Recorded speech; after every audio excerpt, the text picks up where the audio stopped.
How do you measure the significance of language to those who speak it? It is the land and the passing river.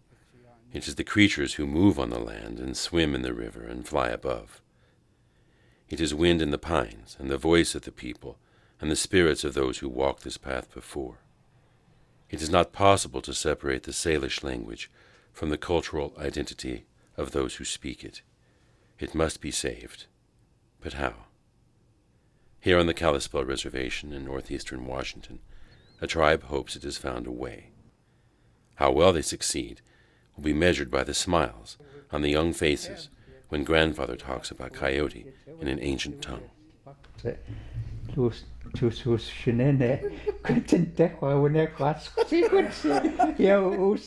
is believed that only 4 native speakers of Kalispel Salish remain in Washington state, and it is unrealistic to expect elders in their 60s, 70s, and 80s to teach in a classroom setting several hours each day. So the Kalispel Tribal Language Program has adopted an apprentice mentorship model. New Salish speakers immerse themselves in daily conversation with elders and then take what they have learned into the nearby public schools. Putting the curriculum to work is the job of J.R. Bluff, Assistant Director of Culture for the Kalispel tribe. I feel our language is our identity. It's our connection to the land. It's the connection to our way of life.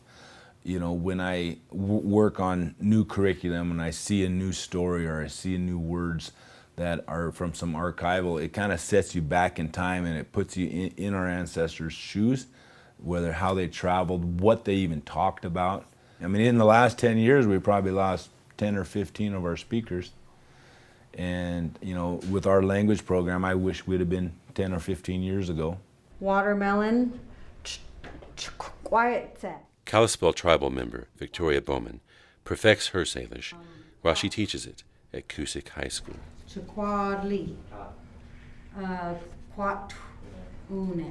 The curriculum was developed by a Spokane couple, Colville tribal member Larray Wiley and her husband Chris Parkin. Just to have Chris and I working on this curriculum and working with elders and seeing it get out to the communities and having such an impact, it's really powerful and it's inspiring to see something that we've created, something we've been working on, something we believe in, working in the communities and making a difference in people's lives.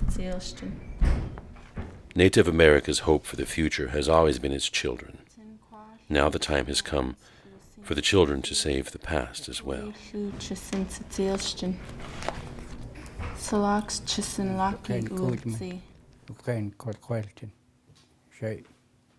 What I said is I'm glad for today and thankful for our young people to learn our language and our traditions and pray to